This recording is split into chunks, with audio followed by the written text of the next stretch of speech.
What's up guys, Matt Farah here. We're at Spring Mountain Motorsports Ranch in Pahrump, Nevada, where our friends at VF Engineering were kind enough to drop off a fleet of supercharged sports cars. That's right, every single car down there has got a blower strapped on it, and if you add it all up, 4,000 horsepower. Now I see a couple of cars down there that are absolute must-drives, and we're going to do just that today on the Smoking Tire.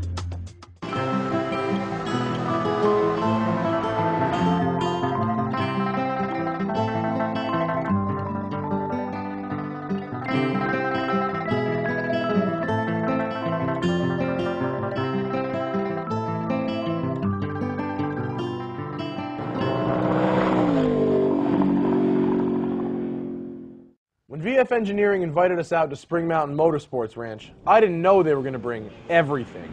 From BMW M3s, Audis, Porsches, and even a Spiker, VF supercharged them all and gave them all more than enough power to scare the hell out of your average poker player.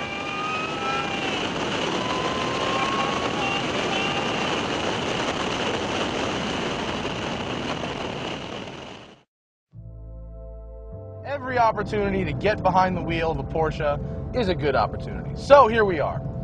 Starts out as a 997 Carrera S. 355 horsepower, flat six, it's a 3.8 liter engine. And then VF Engineering adds a Vortech supercharger pushing 6 pounds of boost, which brings up the grand total to, are you waiting?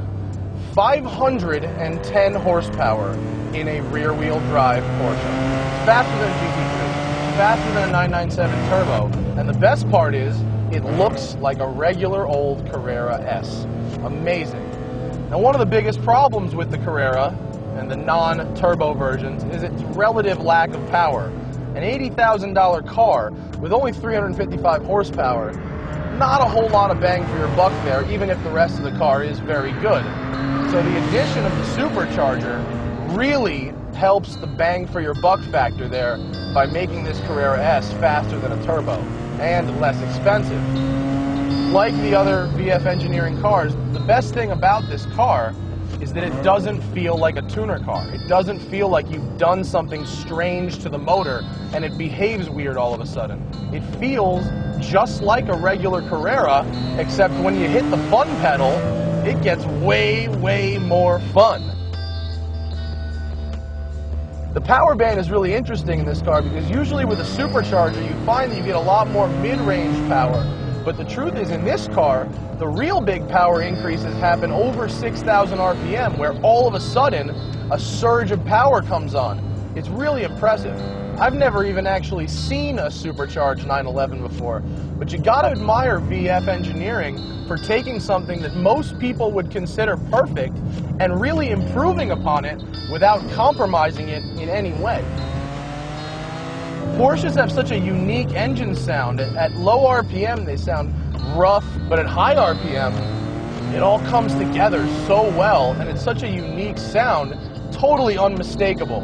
I mean, you can't hear this car on a track and think this is anything but a 911. In fact, you really don't hear the supercharger at all. Unlike some of the other supercharged cars we've driven that have a lot of whine, which I like, this sounds exactly like a stock 911, and with the exception of an aftermarket exhaust and headers, is stock. There's nothing else on it. And what's really nice about VF Engineering is that they managed to have supercharger kits designed to work with stock cars. They don't need extra internals. It's not a ton of boost. They're manageable and they retain a stock feel, just faster. How do you not love that? As fun as this car is, there's a whole other selection of cars for us to choose from.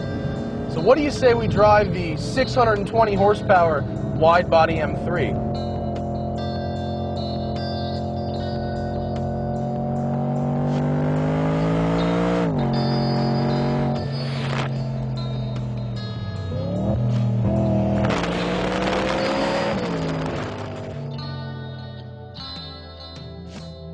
This is the VF Engineering BMW E92 M3 with the VF 620 package on it.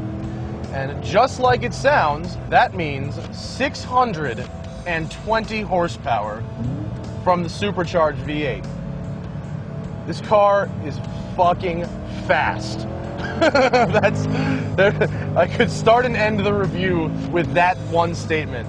This car is ridiculously fast.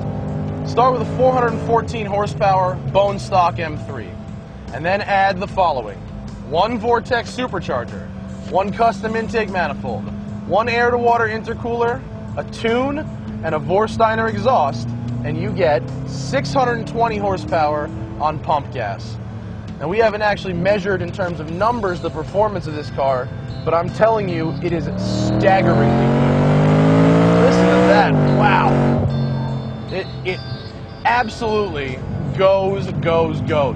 This obviously doesn't look anything like a stock M3, and there's a very good reason for that. It has a full Vorsteiner wide body kit made of carbon fiber with 11-inch front tires and 13-inch rear tires. Front tires are 285s and the back are 325s. The overall package is absolutely mind-bendingly impressive. I'm an okay driver, but I'm not a pro. This car is unbelievably easy to drive fast. In the hands of a proper driver, and with stability control turned off, you can do this.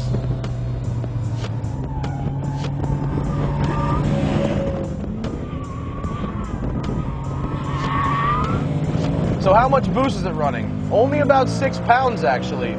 Not so much boost. These kind of engines, these V8s, don't need a ton of boost to make a ton of power. The Vorsteiner exhaust has a really nice sound. It's not so loud that you can't have a conversation in the car, but certainly loud enough that you know exactly what kind of power this thing is pushing out. And just look at it. Oh my God. Really easy to put so much power in a car that you can overdrive the chassis. The good news is they make aftermarket stuff for that. So this car has Vorsteiner wheels, Brembo big brakes all around, and KW coilovers, which are height adjustable. For instance, if you have a car show, you can lower it. You want to come to the track and run it, you can raise it up a little bit. Right now it's sitting at about stock ride height, maybe a half-inch lower. That was 130. Well, they are really going to have to drag me out of this car. I got 3/4 of a tank of gas, plenty of tire, and air conditioning. So I may just go round and round Spring Mountain all day long. But I'll leave you guys with one thought about this M3. VF Engineering took an already phenomenal, world-class sports car and turned it into the fastest, meanest, best driving, and best looking M3 ever. And that's all there is to say. Two amazing yet totally different cars on the same track on the same day. What can we conclude? Well, the wide-body M3 is, in a word, completely batshit insane. 620 horsepower and so much grip that our professional stunt driver told us it was just as grippy as the R8 in the corners, and that car has all-wheel drive. The Porsche, on the other hand, extraordinarily fast, very lightweight, but tricky to drive at the limit. It could easily get away from you. Whereas the M3 is so easy to drive fast, amateurs might find themselves in trouble. Fortunately, it's still in one piece. We've had fun here today. I'd like to thank my friends at VF Engineering for inviting us out to drive this metal. And you can check out my mini reviews of all those other cars in the beginning of the show at vfengineering.com. I'm Matt Farah, and I will see you guys next week.